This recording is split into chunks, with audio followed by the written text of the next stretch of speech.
Good evening. Welcome to another episode of the Newark Citizens Forum. As always, I'm here with my two co-hosts, Dr. Chris Burnell. Good evening. Haven't been here in a while, Chris. It's been a while. And replacing the absent Anton Willer, who had a family emergency tonight. Someone who has, been very good sport and actually come in here and, filling in for Anton. And actually, we need him tonight because we want to talk about the UMD and J merger. Assemblyman Al Cortino, who's a very good friend of mine. Thanks for coming out. It's my pleasure. Anytime, Rob. All right. Listen, we're going to have an open discussion here today. I didn't want to, bring out any specific issues because we haven't been in a minute since April. Since I won the board election. Congratulations. Congratulations on your candidacy. Now, who were they again? I just got to double check. Right. We won Danico Mateas, and we won Marquise Lewis. Congratulations. And we won Dr. Yes. Dr. McCreary. Dr. McCreary, who's actually a good person, by the way. He's a very good person. That's why I supported him. Exactly. And so congratulations on supporting Dr. McCreary. You supported Dr. McCreary? Yes, I did. Okay, so now I guess we can move forward. And I would tell you that one quick thing on that, I think Danico is an exceptional candidate. I'm happy that after a few years of running that she was able to get elected. Politics is politics, but Marquise is a very committed young man, from the West Ward. So I think they're three good candidates that love Newark, and I think they're all going to do a good job. Well, I think so too, but I do want to talk about the debate between the whole educational thing and the, non-educational background for candidates in the Board of Education thing. And I think a big part of that was geared towards Marquise, and I think unfairly geared towards Marquise. Marquise is a community activist, has been one. He was a young man who, when he graduated high school, ran for school board and he won. He wasn't on no team, wasn't on no slate. He went out there and he organized the community. He won. And I think it was very unfair for people to try to disqualify him because he didn't have a degree.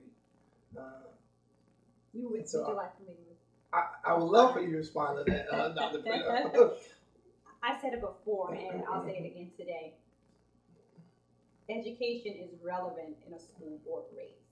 Should it be the preferred qualification? That's open to debate. Should it be the only qualification? No. Should someone be considered an unworthy candidate because they don't have the same educational pedigree as someone else? No. But what happens in Newark, unfortunately, there is blood in the water and sharks start to circulate. There's almost a culture that says education is not as relevant, and that we can't tolerate. We especially can't tolerate that in order for our community to become more competitive, in order for our community to make significant gains, in order for our community to be able to just be actualized. That's my issue. So I don't disagree with the doc. I have a problem though. The attack actually came from the educational people first. That it was an attack. But that sentiment lingers because even in my board race, that sentiment was there about education. We didn't even use education. But you're right, and I disagree with it then. By the way, right, but that sentiment lingers. Right, that sentiment was there. But Doc, I disagreed with it when it happened to you. That's I told fine, you that you was unfairly targeted. Right. That we should not be attacking your background. Right. That you are a successful African American woman from the city of Newark, and we should embrace that. And we should not go after that and try to make you seem like you are somehow not of us. And the reality is we should be proud of what you are. But the reality is on this one, the attack came from the educational folks, because they start putting down literature about, being more educated, degrees, more qualified. And, and I don't want to belabor the point, but I just want our politics to be different than that because to me, it does require more than just education when you're running for office. To be a leader, to be honest with you, you can't teach that in the classroom. And if the people didn't want Marquise and if they didn't think he was a good leader, they wouldn't have voted for him. Well, let me bring up 2 points here as we're discussing that important. Without question, education does matter. Right. And I think to the extent that, Shavar put a team together and he was trying to market the fact that he had very highly qualified candidates. Right. And there's nothing wrong with that because education and competency does matter. Now, if you're starting to attack somebody, that becomes another. Right, because they made Marquise. They specifically targeted Marquise. Well, it wasn't that they didn't say our team has such and such about. They specifically pinpointed Marquise as the person that who was doesn't not have, qualified. Yes. I would tell you this: I don't agree in negative campaigning. I believe that all campaigns should be about positives, and you sell, let's say, and you market your candidate for their qualifications. All right. I don't believe in negative campaigning, and I believe the biggest issue I'll have about this election, and I have of all school board elections, is that incredibly, just too many people don't care. So, one of the qualifications where I do believe Marquise is qualified is Marquise has shown to be, somebody from the community who very much cares about the children. Now, whether or not, the qualification issues, that is open, for debate. But nobody can argue that Marquise is somebody from Newark who wants, very much loves the city and wants what's best for our kids. And I think the biggest problem is that not enough people are involved. This discussion about, who's most qualified or what's most important, incredibly, it's about just who can actually galvanize the most amount of votes to show up. And that's the singular biggest problem, and I think that's what we should focus on. And this sort of programming that you're doing, calling attention to social and community issues, is important. It's part of the way to get the word out. We need more voter participation at all levels. And voter education. And voter education, voter participation, that is critical. And I think at the end of the day, that ends up determining a lot more of what happens. And I would tell you what I'm, incredibly disappointed in. And an election that's important is this. And let me be clear. I think the NEQA very much deserved the top the ticket. But one phenomenon I've seen from the last 6 or 7 elections, the A1 slot is probably worth 700 to 800 votes. She would have topped the ticket anyway, okay? But why should a ballot position make a difference? Well, it's no different than the line. You're right. But that's about voter education and mass participation, and I think that's what we all have to work together on to improve. So I think we all agree that education does matter, but we also, that leadership qualities in the community also matter. And I really do believe that at this point, right now in education, because to be honest with you, I don't care who's on that board, there's really no power other than the fact that you're really supporting the decisions of the superintendent. And so, the reality is that we need someone that's able to galvanize and organize the community around the issue that's going on in the board. I actually think Marquise actually fits well in that program. One other thing that's important, we believe in democracy. The board should reflect the community, and let there be no mistake about it. Marquise is representative in a lot of ways of our community. Whatever way people want to take that, I very much believe in it. And as you said, if people didn't believe in him, people who cared enough to show up to vote didn't believe in him, he wouldn't have gotten elected now for the second time. Right. But again, without question, with more votes this time, I would tell you that education does matter, should be a central qualification for somebody on the Board of Ed. But the biggest thing too, by getting the community involved, not just in voting, we need to get local control back. Yes. And that's, we all got to work together. I just want to add one thing to that. It is not necessary that you even have to say, I've already amassed all of these degrees. You should show a dedication to education. You should show that where you have been an example, whether you put yourself in, some type of post-bac program, some type of certificate program, some type of collegiate program, that you have dedication to, you understand the importance of education. I think we can do that as a community and as a culture to influence and foster that, so that we don't use it as an overt political weapon. So the other issue that happened since we've been on, since the last time we aired, was the unfortunate passing of Congressman Payne, who was an icon in the community, the father of our council president, Donald Payne Jr. He passed right after the board election. We just went through a special election, which the congressman's son, Donald Payne Jr., won to be the nominee to fill his father's seat, which will happen in November because he's going to win. So he's going to be Congressman. But once again, we had this debate about qualifications, right? But to me, it's a bigger debate, with this. And this is I'm saying, and this maybe I feel this way because, I didn't have a parent who was involved in politics. Everything I've gotten, I've earned on my own. I left home at 16 years old. You know what I'm saying? So it amazes me somehow when I sit in rooms with certain individuals and to see the positions that I hold and the influence that I have because it wasn't something that I actually planned for. It just happened, right? But I actually worked to get to that point. And there's this culture. I have a problem with the culture in our community who believes that somehow there's an inherent right to a seat of power, an elected position. And this isn't to knock Choppy because this ain't about Choppy. I love Choppy, one of my best friends in politics. I tell him, and this is something, and be clear, this is something I've always fought against. Not when Donald came up, I fought against this when, whoever it was, I fought against this type of mentality because I think it has an unfair advantage of people who have a right to that to run for that position, and they get they get a chance to get a leg up over other individuals, and I just don't think that is fair, Dr. Brown. I agree with you. This is no attempt to disparage anybody. I was quite proud that we had the caliber of candidates that we had running in the congressional 10th district. But there still is a sentiment, and I don't think this is only unique to the African American community, though. Right. There is a sentiment that politics is as much about legacy as it is about opportunity. And what I mean by that is, if a family, you see with the Kennedys, right? Let's pick on a very prominent American family.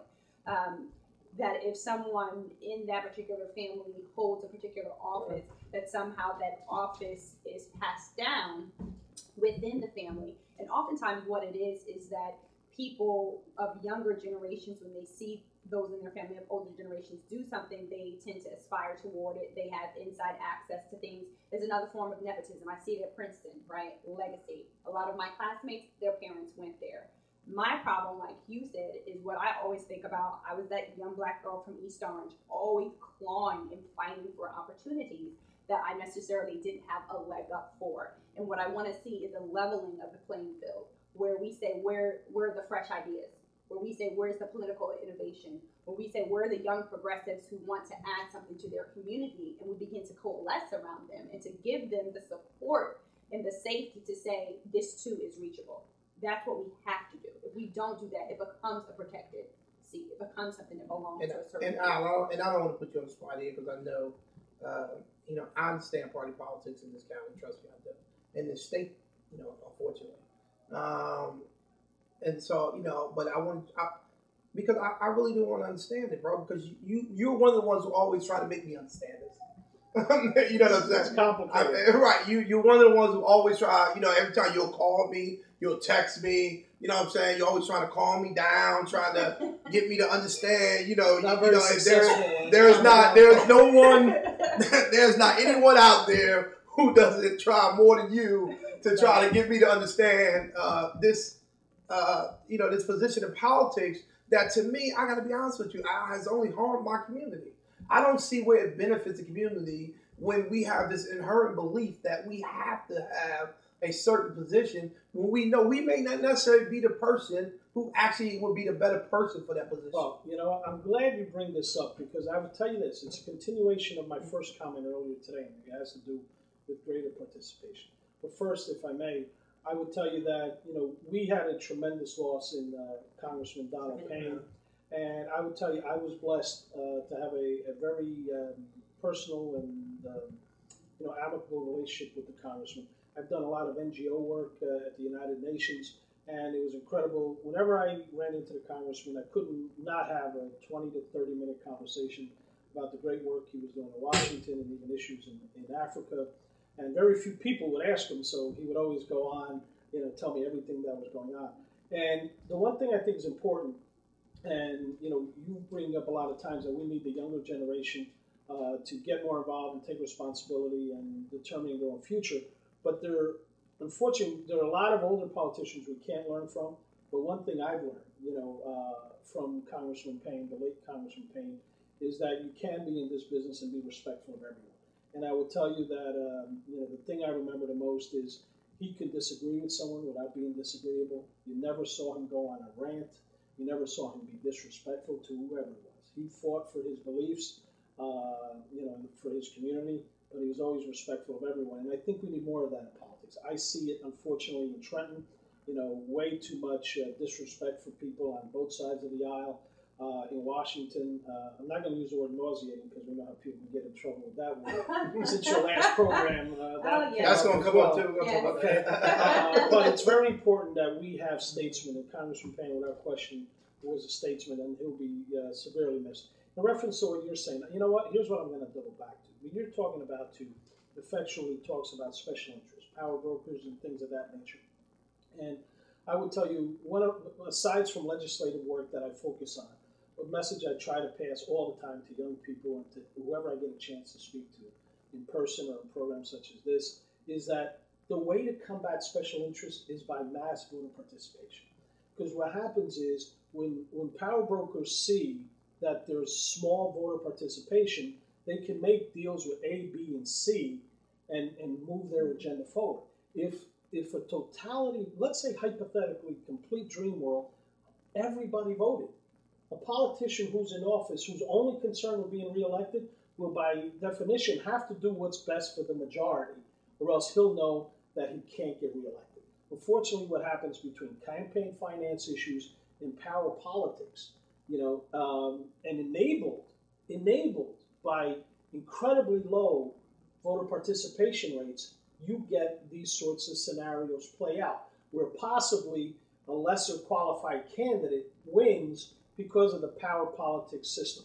The only way to overcome that is by greater voter participation. And I tell you this, I like the fact that you actually corrected one of the things that you said about yourself earlier. You said that things just happened, and then you said, but I worked for it.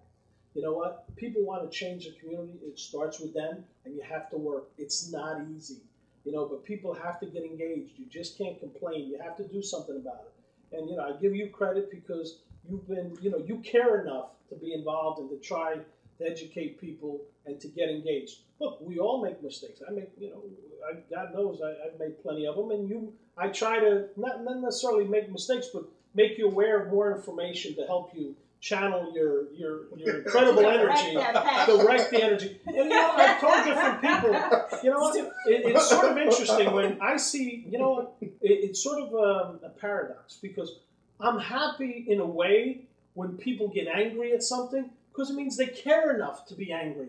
My biggest frustration is that people, don't care enough. If we had more people that were angry, then we could, we could engage in conversation and try to get some things done. What I ask folks, though, who are engaged, is instead of just being blindly angry, let's try to move to righteousness, Organize, get involved, organize, look for solutions, and fight for those solutions. And that's how, to the extent you're concerned, one of those scenarios is that, we have people that are getting positions. At the end of the day, because of power politics and relationships, the way to overcome that is by getting more people involved and basically pushing for what's right. And that's why we created the Essex County Independent Dem, so that we can actually have a position to do it.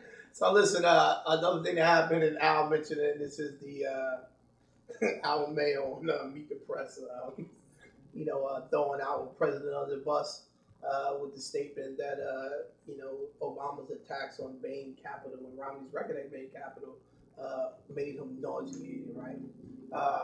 The funny thing is, Coach, I got a lot of my liberal friends who used to attack me for attacking Booker.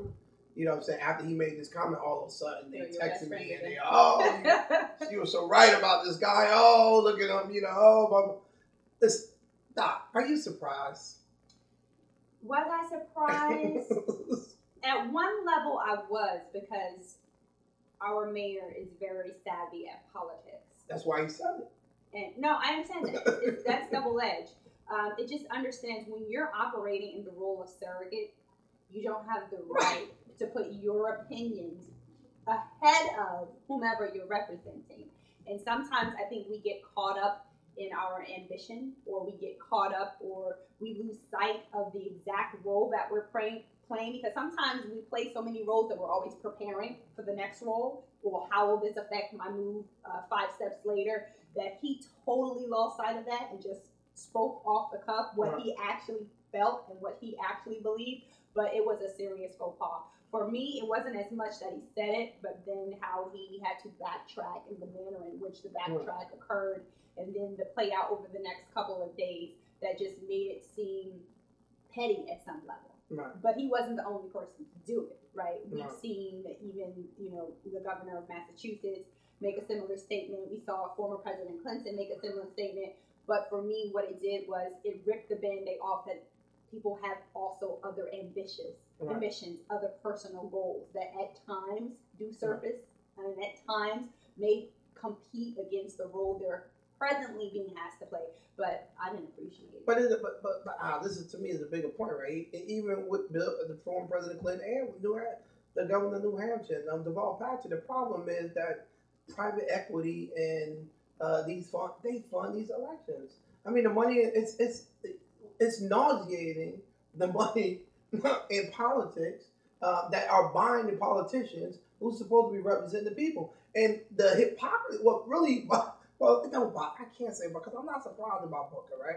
I've always known this about Booker, and I've said this a million times about Booker. I mean, here's a guy who cuts off all the elected officials in this town way to raise any money, yet he understands that he doesn't raise his money in this town. So he can sign bills that say you can't raise money for contractors, you can't raise money from public employees. However, he don't get his money from that. He get his money from the Bain Capitals. He get his money from the private equities in New York. He get his money from Hollywood, California. I mean, and yet, what do we do about this hypocrisy? When it comes down to actually representing the best interests of the people and actually dealing with people saying Bain Capital is the enemy. And we're not saying that Bain Capital is the enemy, actually. We're saying it should have a much fair playing ground with these private equity companies. Well, let me give you, there's a lot of material on this. And first of all, let's be clear. This is a big issue for Cory Booker's future because you know what? He probably blew an opportunity to be a primetime speaker at the National Convention. So let's not minimize the impact this has had. Now, whether or not somebody, even before I get into it, agrees or disagrees with what he says, the doc has it right. He was there as a surrogate. He wasn't on that show because he was, Cory Booker, America's mayor. Well, he thought he was. Okay? So he did have a responsibility to defend the campaign, even if he felt there was something wrong. So that's why I do think the backlash was so severe because he was supposed to be there as a surrogate. And without question, it has left a mark. Now, in reference, just real briefly, two other things here. The private equity debate is fair game in this campaign because this is going to be about the economy. I think if employment numbers are able to keep going in a positive direction, I believe the president squeaks out a victory. If they start going in a negative direction, I think he's in deep trouble. And to the extent that Romney's basing his qualifications for president when the economy is the number one issue, his performance on Bain Capital, it's very much fair game, and it should be fully evaluated. Now, I would tell you that there are things that are taken out of context. Private equity has allowed our economy to grow, but there have been abuses, so you need a balance. But whether or not it's clearly fair game for the president to go after it. And I think that's how Booker should have handled it. For whatever reason, he has allegiances to private equity. He says he should have pointed out that it's fair game. The campaign has every right to look at the Romney's performance at Bain Capital because you know what? Private equity is different from government. Private equity's job is to maximize profits, where in government you want to maximize societal benefit, which is an economics term. Okay, so now here's one other thing. One other thing that hasn't come up in this discussion, and I haven't seen in any even a blogosphere or anything like that. I think that's part. I think was in the mayor's mind. You have to backtrack a little bit. One thing in reference to this big money discussions with our city that he did get positive bounce for locally was his attack on Jeff Vanderbeek as a result of the arena decision. I will tell you that probably Barry Mattis, who was his main fundraiser, must have gone crazy because those big money folks do not like somebody blasting people who make multi-million-dollar investments. Now, without getting into that debate, you got to remember that was part of the universe. Booker's world, a lot of people were not happy. Outside of Newark, everybody loved it. Okay, for the vast majority. But outside of Newark, in Booker's world, this is like one of those text situations I send you trying to give you some insight. In Booker's world, they were not happy with the Vanderbeek explosion. No. And I think there was a need to try to fix it, but he just picked the wrong forum. And again, I think he could have been on that show. He could have still defended the role of private equity while differentiating it and defending the campaign for making it fair. But Al, I'm sorry. How can anybody defend the word? I'm sorry. Private equity and Wall Street is tanking this economy. It's tanking this country. It is a reason why we have high unemployment. These folks are sitting on trillions of dollars in it's cash. A major reason, not the reason. Right. They sit on trillions of dollars. They're not hiring employees. And then when Obama says that private industry is doing well, they say he don't understand the economy. They are doing well. They're sitting on $2 trillion worth of cash, and they're not actually reinvesting it in America or hiring people because they don't want this president to be reelected. I mean, they are tanking this economy. The wealth gap, the disparity between those that have and those that don't have in this country is just getting broader. It's getting broader, and it's because of people like Bain Capital, people who take away people's pension, who take away good jobs, who send jobs overseas. I mean, these companies are not here to service the people. I'm sorry, they're not. Most of them, the hotels, the tax credits that we given, and me and you had this debate. the tax credits that we giving people to build these, we giving millions of dollars, tens of millions of dollars in tax credits for businesses who don't need the money to build buildings in town. And then we turn around and we cutting police, we cutting fire, we cutting pensions, we cutting salaries, we privatizing, we outsourcing. Okay, I mean, at the end of the day, I'm sorry, who's going to be able to afford the products? I'm trying to hold on, man. I'll let you talk. You always talking like long too, by the way. Who's going to be able to afford the products? You know what I'm saying? That these folks are selling and making if you take away the discretionary income from the people in the middle. Yeah. Who's going to, where are we going to learn? I mean, people right now got to choose between buying gas. Right now, me, and I do well. Right now, I have to choose between buying gas or taking my child out and having a nice time, you know what I'm saying, because the weekend's coming up. Or, listen, I got to buy gas. You know, and the problem, vehicles. I'm sorry, I know, and that's right. And this is the problem. And I'm saying there are people in worse situations than me who actually have to think about food and a place to live and all these other things that you have to have in a society if you're going to make it in a society. And yet we got people like Bain Capital and other private equity companies and other Wall Street corporations who do nothing but prey on the middle. Now, did y'all know they charge you $7 in the bank now to cash a check? The check that's written on that bank. Depending on the account. If you don't have, I'm sorry? If you don't have a minimum balance. No, if you don't have an account in that bank, if you take a check that's written on Wells Fargo to the bank, they charge you $7 for cashing that check in Wells Fargo. Well, I have another bank that they don't charge me, but but these are the rules that, you know what I'm saying, that these companies make. And they prey on the middle, the bottom folks, while we got people here making millions and millions of dollars in bonuses and salaries, and the wealth gap is just getting larger and larger. And we would have any mayor who's the mayor of Newark, New Jersey, who at a poverty level is 60% or above, actually sit on TV and defend private equity like it's doing something to help your city. I'm sorry, it's not. No, it's not doing nothing. No, right. So, look, this is a very valid conversation. To be honest with you, you need a whole program just on this. And let me tell you this. You're mixing some apples and oranges, but I agree with you with the premise that the income equality gap is spread, without question. Now, because of private equity. Well, because of a lot of factors. You're right. The private equity market is part of it. But it's also because Washington didn't do its job. One of the reasons we're in this mess is, look, again, the finance markets help to create value, but you need to have regulations in place to make sure they're not abuses. Right. What created the serious problems we have right now is because government didn't function. So the Tea Party folks who want government to get out of the way, it makes no sense. We're in the mess we are, not only because of private equity, but excesses in finance markets coupled with government not doing its job. Okay. Right, but they buy the politicians that take the law. What did I say? I say that, the campaign finance report. They buy the Cory Campaign Bookers. finance is a major problem. Right. The Citizens United case was a travesty. All right. With these super PACs that are just really negative campaigning. That's all they do. That's not the answer. Now, I just want to focus something which I would tell you something I've been trying to put out there, and I know you haven't quite understood respectfully where I'm at because it is a little complex. But here's my big thing: our focus needs to be on job creation. Right. Okay.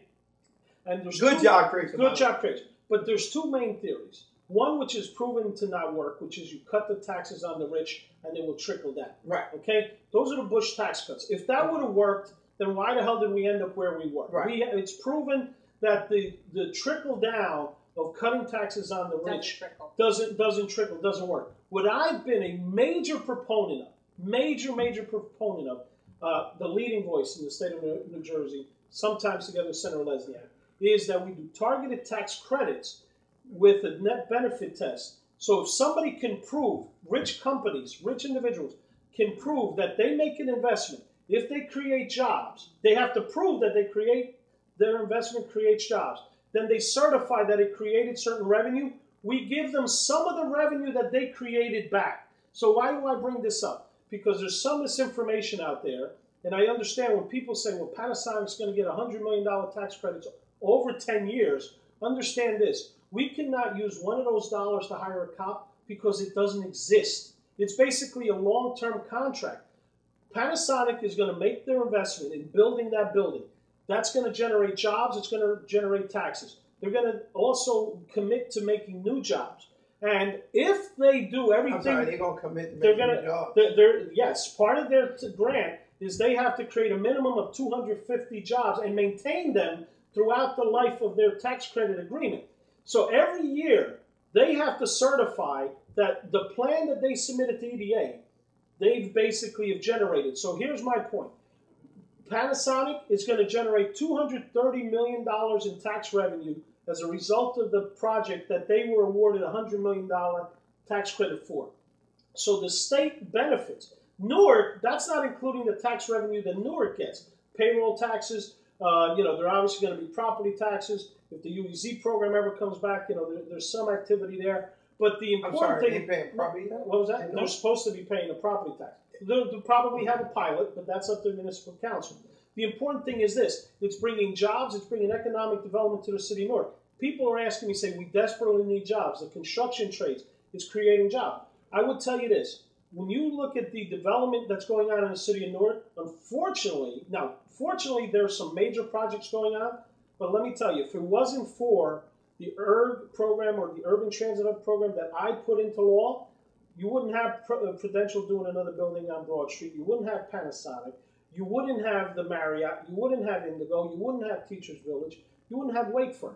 That's creating real jobs. And they're not creating real jobs. No, they created construction jobs. No, did they not? Right, okay. Did they not put construction guys to work? Okay. And they trying to get around those, and they're trying to get around prevailing wage law. No, they are. That's where you're wrong. Corey just vetoed the prevailing wage law that the council passed because he don't want projects that call them. I love you. But as part of the state tax credit that I wrote, they have to pay prevailing wage, brother, or they lose the credit. I guess they don't lose because he just vetoed the prevailing wage. No, he doesn't have the right. He just did it. No, he does not have the right to do it because the state tax credit is at risk. What you're talking about is after they're open. Right. No, I'm not talking about after they're open. No. I'm sorry. The trades went down to get a prevailing wage bill. No, PLA you're talking about.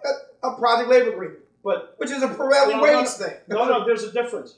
The state project labor agreement sets a prevailing wage. But for the state law with these tax credits, for them to get the credit, they have to pay prevailing wage. Now, when you talk about prevailing wage based on after this bill, I'm talking about based on right now when it comes down to the bill, because project labor agreements set prevailing wages for construction trade on what that cost should be to within each county. There's established prevailing wages, and they're going to have to do it. Trust me on this. And if you know what, if you have any proof that that's not going on, I'm telling you, they just vetoed the bill for the project labor agreement. Prevailing wage and project labor agreement are somewhat different. You're still going to have union wages on each of these jobs. That's for the construction piece. To the extent that there's post-construction issues, that is a local domain. In terms of state, but here's my important point. Right, here's the important thing. Right. We need to generate jobs. And what I'm saying is it's better to give targeted tax credits and make big companies prove that they've actually created the jobs to cut their taxes than to cut their taxes and hope they create the jobs. You that. follow me? In other words, if you only have two options, in other words, cut corporate taxes or cut taxes on the very rich, and what the Republicans want to do and hope they create jobs, isn't it better to say like this to those folks who have the capacity to invest? If you invest and you prove that you've created these jobs, we'll give you the tax cut. That's what I'm trying to do. It sounds good in theory. The problem is that in practice, I never see it to work. And the problem is... Are we not getting development in the city of Newark? we get development in the city of Newark that to me, Newarkers aren't being hired on. And the jobs that are being created for Newarkers aren't good paying jobs, livable wage jobs that these people can raise a family on. Right now with the hotels, I mean, even going out here with the Marriott. First of all, the Marriott is very anti-union. Right? We building one in on Broad Street, and all they're gonna do is go hire low-wage cleaners to come inside. Is the city not better off having these developments and having all those properties? I mean, listen. The problem here is the argument point that they're take with that. Right. I mean, the problem to say that some jobs is better than no jobs. I mean, of course, it's hard to preach against that. But let's be real, right? We still turn ourselves into third world countries where we turn around having some jobs that people got to work 2 and 3 jobs just to make ends meet. And the problem is these jobs that we're creating, I'm sorry, aren't worth the tax credits that they're getting. Panasonic is moving its employees to the city of Newark. The 250 new jobs they're going to bring are the cleaners in the building who's not going to make good money. Let me say something to that. Unless 32BJ organizes them. It's not a perfect answer or solution, but it is a verifiable start. Right. There is no way that the city of Newark can transform itself to what it needs to be for its own people unless it can transform its image.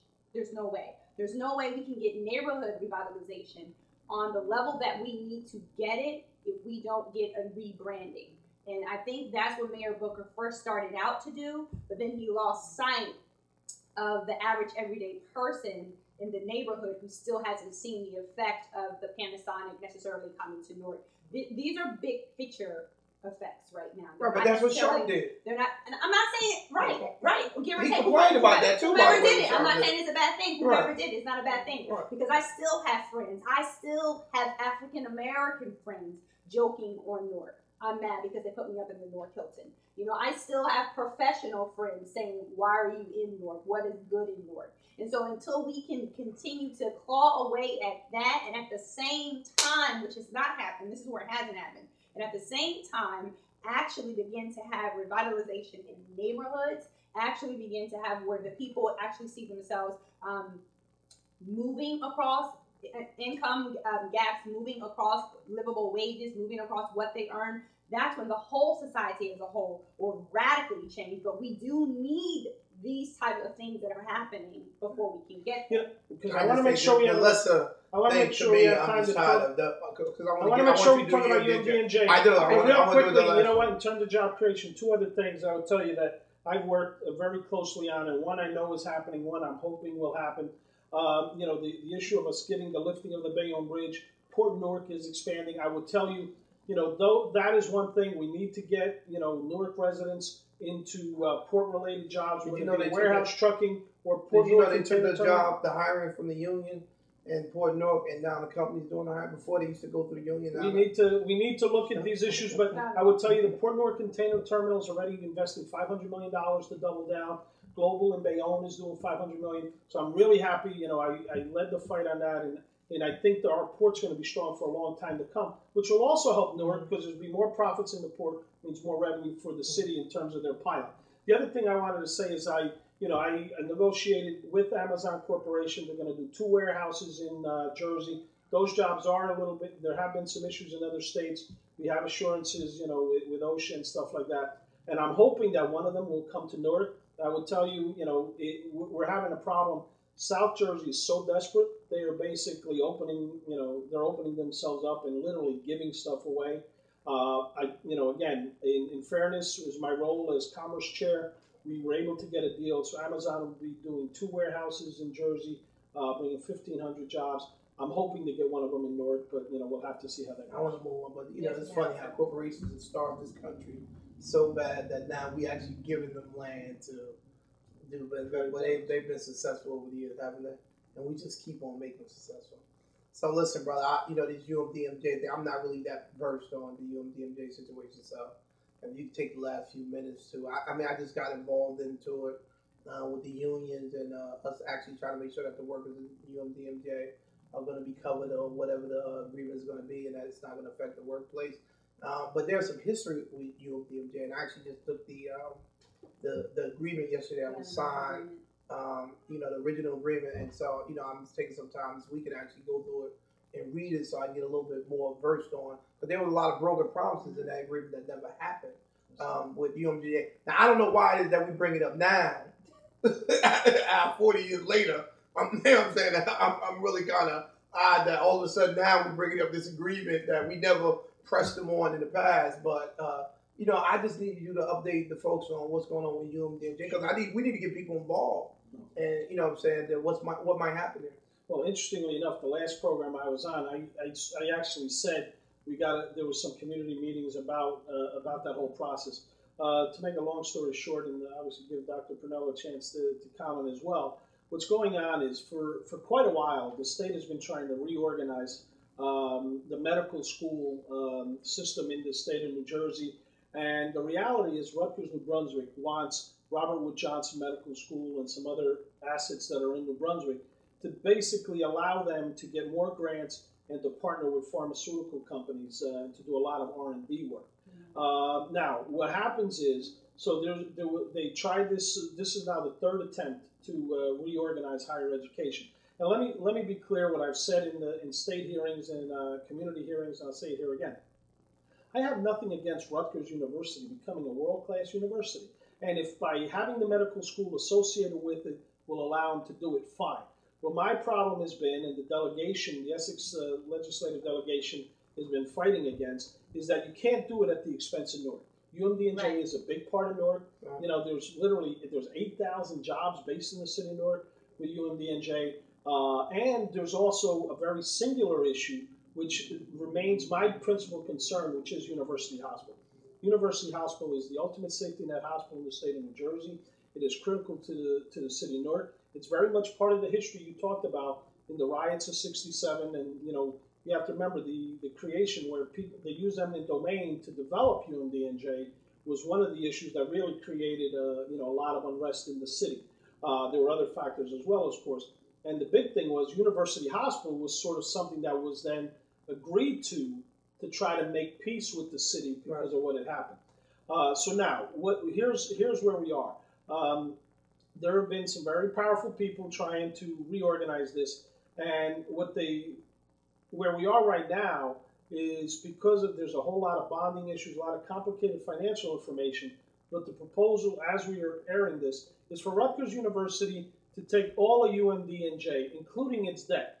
Now, I would tell you that on the surface, I don't have a huge problem with that because all the employees will still be state employees. And furthermore, because Rutgers will take all the debt, you're actually going to have financial stability for the university side. This is very important because there's another major piece to this. So in reference to everything that's being talked about, Rutgers taking all of UMDNJ, I would tell you because of a lot of the corruption scandals in the past and a lot of the constant negativity around it, I believe the UMDNJ brand has been significantly tarnished. So I don't have a huge problem with Rutgers, let's say, incorporating UMDNJ. What needs to happen now, though, is a governance issue. We need to make sure that those Newark assets get the same respect that New Brunswick assets have. Okay? So we're still working through governance issue and to make sure that Newark's not going to get shortchanged. In other words, that all of these programs going on in Newark aren't at the whim of some folks in New Brunswick. So there's a major issue with governance. But because we're short on time, I will tell you, and we need the community to be involved and to contact, if anything else, even make sure that all our legislators here, our mayor, our county exec, the speaker, understand how critical this is. My alarm call right now is that with the plan that's on the table, they want to disconnect University Hospital from UMDNJ. And I will tell you, this is a recipe for disaster. I have been someone who's been criticized for working, with the government. I try to work with everyone. I think everybody who knows me knows that's the way I am. But I cannot support this plan as is because as of right now, they are saying they will set up University Hospital as an independent nonprofit. And ladies and gentlemen, let there be no mistake about it. It is a death sentence. You're putting it on death row, and it's a matter not if it will close, but when it will close. University Hospital, it receives over $100 million a year in charity care from the state of New Jersey. That's because it provides roughly $140 million worth of cost of care to folks who don't have insurance. It is by far the largest provider in the state, and it loses $30 million a year, basically because 3 out of every 4 people who go to University Hospital do not have private insurance. That means the hospital loses money on that. And my thing is, what's been keeping University Hospital open was because it was connected to the university. So now, if you're going to disconnect it from the university, okay, then where is a financial guarantee to maintain that operation? So I would tell you, we still have a problem. The plan has come a long way. When you think a few months back, the university and the hospital were at risk because of financial stability issues. And what people wanted to do was just take the good pieces of the university and then leave, let's say, some other less profitable portions of the university plus the hospital. So in other words, the university and the hospital were in trouble. At this point, it looks like the university with the plan is stable, okay? There's still, again, governance issues. But my principal concern is if you disconnect that hospital from the university, you're talking about creating an independent nonprofit that loses $30 million a year. You know what? They're going to have their assets free and clear. It's a few $100 million, which they can get a line of credit on. When that line of credit runs out, you're done. So we have, I'm asking whoever is, watching to make sure that, you focus the attention on University Hospital. This may go down in the next 2 weeks. If anything else, we've got to try to slow it down. And people have to say that you need a guarantee that University Hospital can be self-sufficient. I'll just say there should be no city, county, or state official that rubber stamps what's about to happen, because exactly UMD will be the losing party with things as they now stand. What is infuriating to me as a person who does public health is no one really cared about UMD before. No one cared about University Hospital. That hospital has had issues for years, and it was an afterthought. This would be excellent for Rutgers to have a medical school and to have not only just a medical school, but nursing and public health. It would be phenomenal. The UMD brand has definitely been tarnished as someone who is in medicine. But if we don't have an equivalent conversation about what can we do for the hospital, not only to just make it economically viable, but viable where medicine is moving. Conversations around accountable care organizations, conversations around patient-centered care. If we're not having those conversations concurrently with the merger, concurrently with how we redistribute things, then we're doing a further disservice to the community and to the hospital. All right.